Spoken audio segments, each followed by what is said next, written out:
Welcome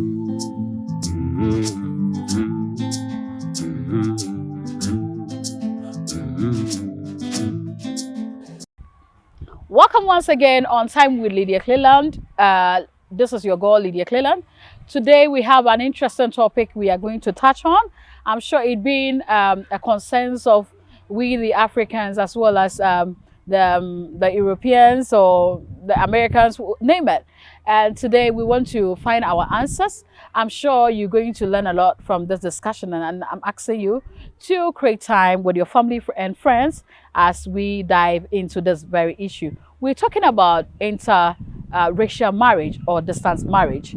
I'm sure if you're not really married to a person with a different race or whatsoever, and then you're an African, you have your husband or your wife outside the country, you can also sit down, and this discussion is going to be something very important for you to learn from. I have my guest, a beautiful, I'll call her mom. She's Andra. She's actually the wife of my spiritual father, Reverend Jewu Apia, in the Central Region, APAM. He is actually the founder of the Mephibosheth Training Center in the Central Region, precisely APAM. Mom, welcome. Thank you. Okay, so today we're looking at interracial marriage. I'm sure there's been a lot of concerns. There's been a lot of issues surrounding that, and I'm glad I have you here. I'm sure you answer some of our questions for us. How has interracial marriage been? What's your perception about interracial marriage? I guess first I want to say that when I was coming to Ghana, I wasn't planning on meeting a husband. Okay. You don't go looking for a husband. You just allow God to find you the husband that you're supposed to marry. Okay. I think that's the most important thing.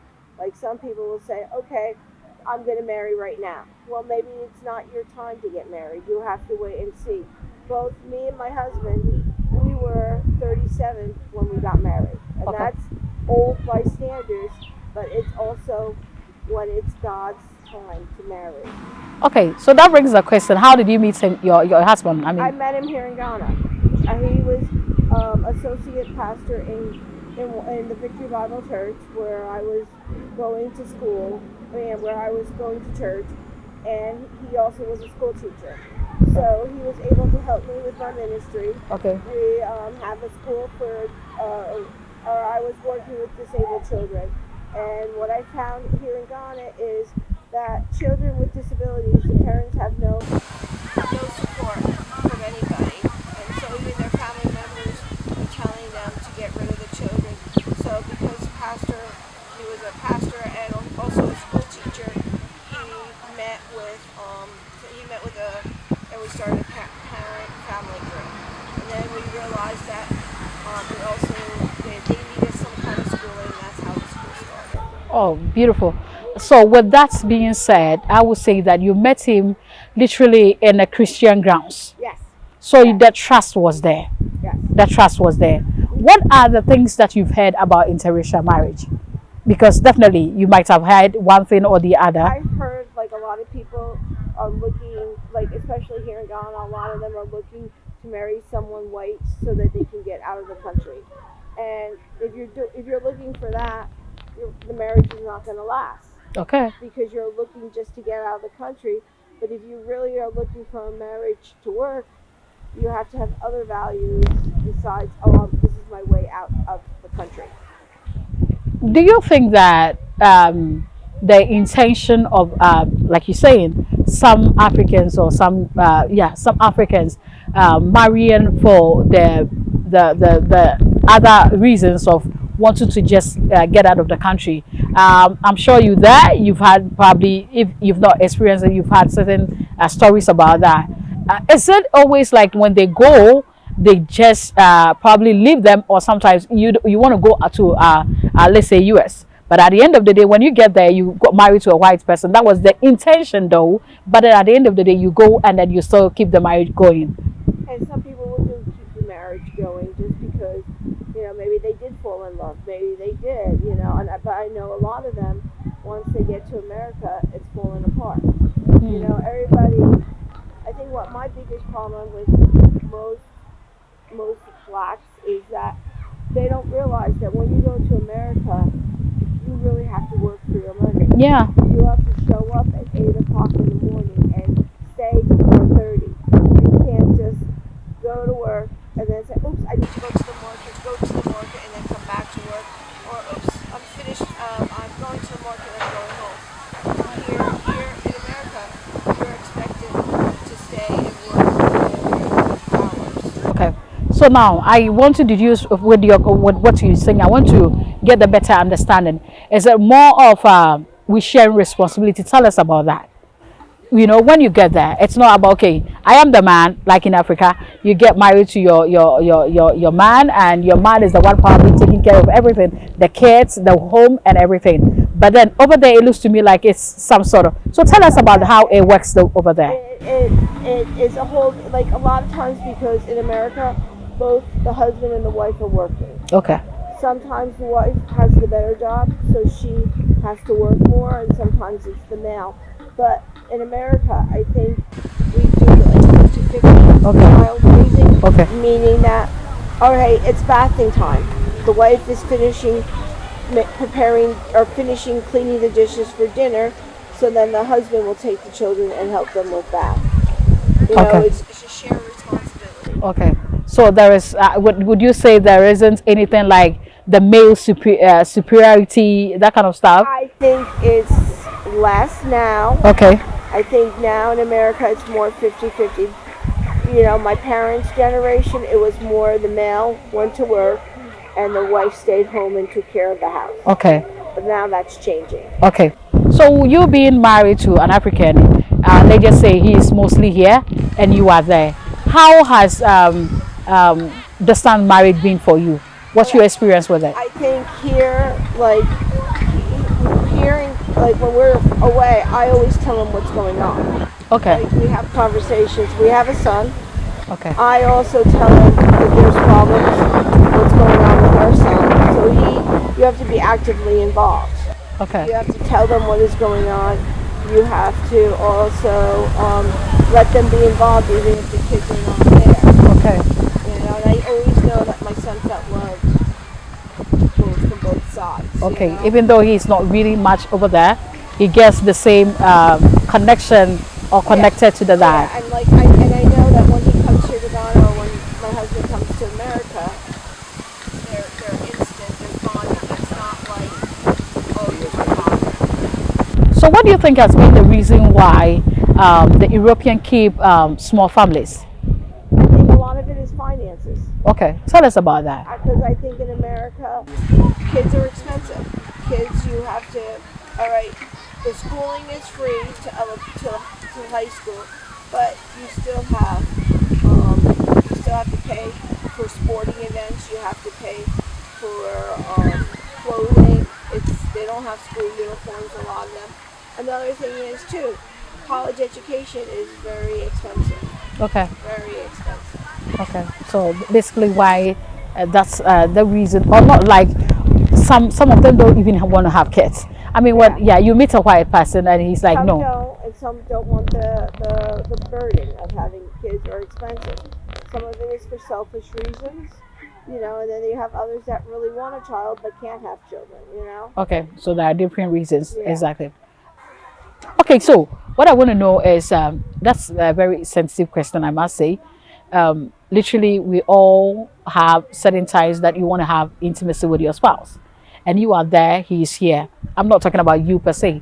We want to know on a larger extent people who are in distance marriages. How do you survive the times that you have such intimacy desires? How do you sort of manage yourselves? You just have to wait to see them, you know. Then I think what the thing is, you really have to figure out when you see them. You have to also figure out some alone time.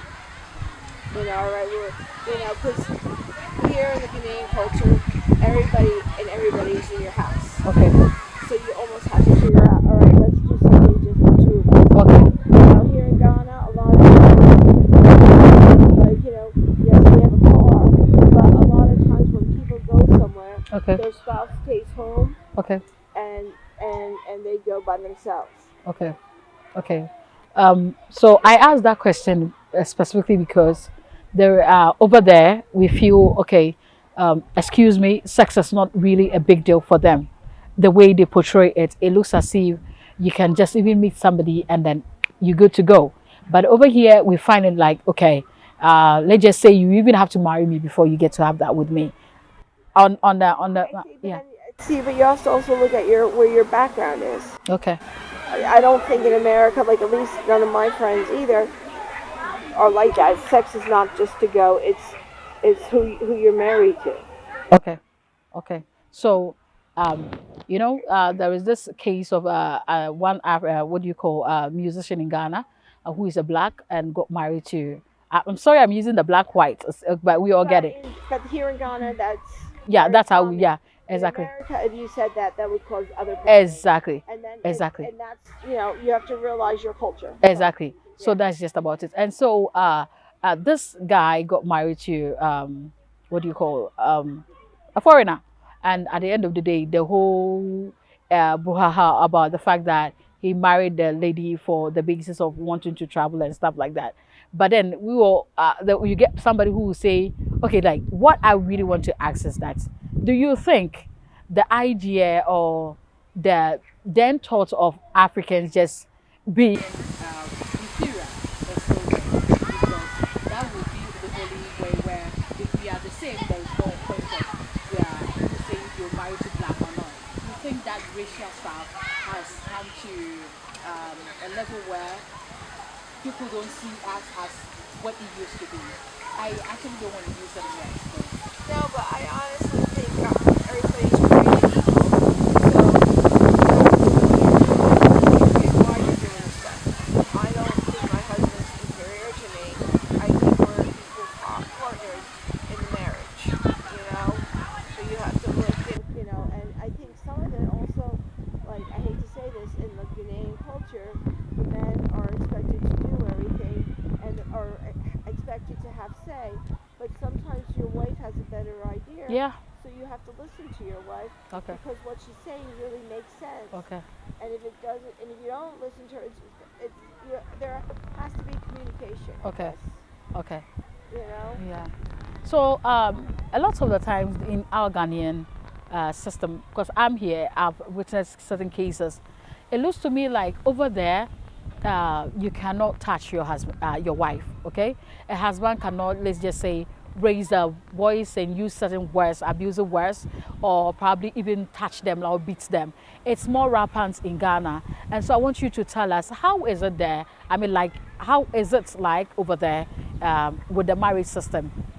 But see, I'll say the truth. Every marriage is different, and you do have abusive systems where wives are abused, but that's also because they're being abused, but then there's resources. They can go to the police. Granted, they're not going to go to the police right away. Okay. And it's also like when I look at my thing, my parents were good role models. Okay. My father would never raise his hand. Okay. He would listen, like they would work together as a team. Okay. If we would go and complain to my father about my mother, she would say no. She knows what she's doing. Don't tell me. Listen to what she's saying. Okay. So I think some of it is the way you're raised. Some of it is you also look. Is it? Why are you getting married? Are you having, as what the Bible says, a helpmate where you work together? Okay. Or are you just doing what your parents did before? Okay. So tell us a bit about the child support system in your country, because it looks to me like over here too, like you just said, you see a lot of children around, wandering around with no parental support, and mostly some of these things are coming from the men in Ghana. They have a child with you, and then they run away from their responsibilities. So I want you to tell me, how is it like over there? There's the same problems. We have the same problems. I think we have better courts. Okay. And I also think because everyone gets paid from their job employee and it's on the books. Okay. Except in some places it's not on the books. But in America, I don't know, I haven't really listened to it. But in America, if you have to pay child support, it is taken right away from your paycheck. Exactly. Even before you can spend your money. Sure. I don't know if That's a what- better system. Yeah. I mean, of course, then you don't have to run away. No, then it's harder to run away, but I'm sure there are, in every culture, you do have some of the same behaviors. So, Andrea, what has been your secret for the 18 years of being married to an African man? I think a lot of it is communication. You have to keep the doors open, you know, and you have to make the time. You can't say, "Oh, I'm tired, I can't talk," like, or I'm busy. You have to find the time to be able to talk and be able to know what's going on. You can't just, you know, be tired. And if you had enough with your children, you have to tell your husband you have enough, and he has to be involved too. It's, to me, everything is 50-50. You know, and like here in Ghana, with finances, right? Everybody has their money, and I have my money, you have your money. Exactly. What you really need to do is make a budget, Okay. financial budget, where you say this money's going to the house, this money is going to the children's clothing, this is going there, and then you get some money to spend, she gets some money to spend, but you can't say this is my salary and this I'll give you just this much. You Okay. have to look at the price of food and see if it's increasing, then you have to increase, you know, even though your salary doesn't increase, you still have to add it. Okay. Do you think intimacy actually saves marriage or survives marriage? Because to me, somebody will say, okay, my wife traveled. I mean, not in your case. I am married to a Ghanaian man. He traveled for the past maybe 5 years. He hasn't maybe documents issues and stuff like that. The person has not been able to be in Ghana in the past 5 years. And then they'll be like, okay, so I'm not getting intimacy. I'm getting out of the marriage. Do you think intimacy survives marriages? No, I think it's more of a trust. You have to be able to trust that your husband is doing the right thing, is with the right people, and he is. If you're looking for that, then you married for the wrong reasons. You have to have a relationship, has to be built on God too. You know, because sex you can get anywhere. Okay. So what would you be your advice for anybody who is probably considering interracial marriage or literally a distance marriage? You have to really know what you're getting involved in. You have to know the type of person you're marrying. Do you trust his character? Is he going to be faithful too? And you have to also, you know, just know who you're marrying. Sure. 'Cause a lot of times, especially in the Ghanaian culture, they really don't know who they're marrying sometimes. They're like, okay, he wants to marry me. All right, I'm going to get out of my family house. Okay. But they don't really realize they're getting into another step. And then a lot of times when people get married here and they go outside, they do marry other people because they want to stay in the country. Okay. That's not correct either. I'm a strong believer you're married for life. That's beautifully said. Yeah. People, you, like I said, you met Daddy one-on-one. I mean, like you met him in person. Would you advise anybody who is on the internet finding love? That's very hard to find someone, because the internet, you can make who you want, who you are, through what you think that person's looking for. I think you really have to know the person, because even if you think you know the person, once you're married, he could be a different person too. Exactly. Even the ones that you even know them tends to be different in future. And so, I mean, you've said so many beautiful things. Any advice whatsoever? Any advice? Just, you know what, before you marry, really know who you're marrying. You know, they can say they go to church, but do they really go to church? Okay. You know, like in Ghana, I think it's more, if you take a guy to church with you, then it looks like you're very serious. Okay. But in some ways, you have to spend time with that person and do whatever he does. Get to know his friends, how he acts around his friends. I think, and I may be wrong, but I think a lot of times, a lot of this stuff is done hidden. So Sure. you really don't see how they socialize. Like, we have a daughter, and she's Ghanaian, and I said to her once, would your boyfriend feel comfortable eating with us? Okay. And she said no. I said, then that's not the right type of person for you, because she has to be willing to feel comfortable in any situation that you're in. Exactly. Exactly. You know, because if you're not, if they're not comfortable, or again, if they're not comfortable with my English, then there's no relationship. It's harder to develop a relationship. What was it all about? Let me get the understanding of it. Was it racial something, or was the fact that they can't just, the person can't just be around? I don't get it. Well, no, well, how they feel comfortable, because like, Americans, they like to eat their knives used with the dining fork. And I don't mind eating in my house with your hands. Okay. But would he feel comfortable if we gave him a knife and fork to eat with?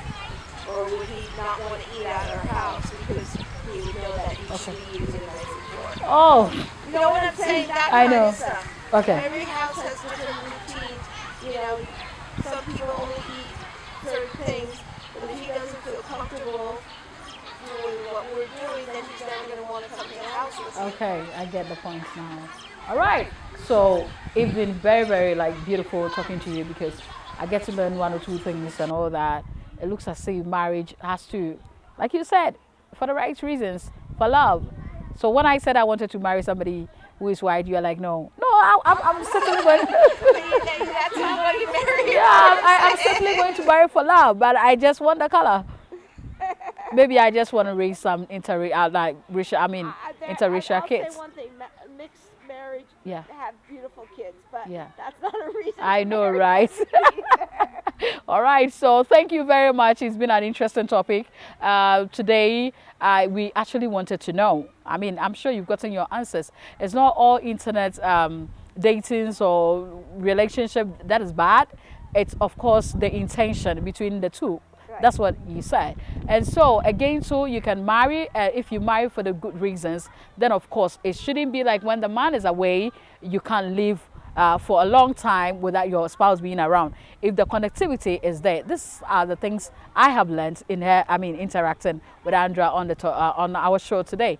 And so it's been beautiful having you. Thanks for your time. Again, this is Time with Lydia Cleland, and my name again is Lydia Cleland. It's been wonderful having this discussion, and I'm sure if you create time next week, we'll bring you another interesting topic. Thank you for having me.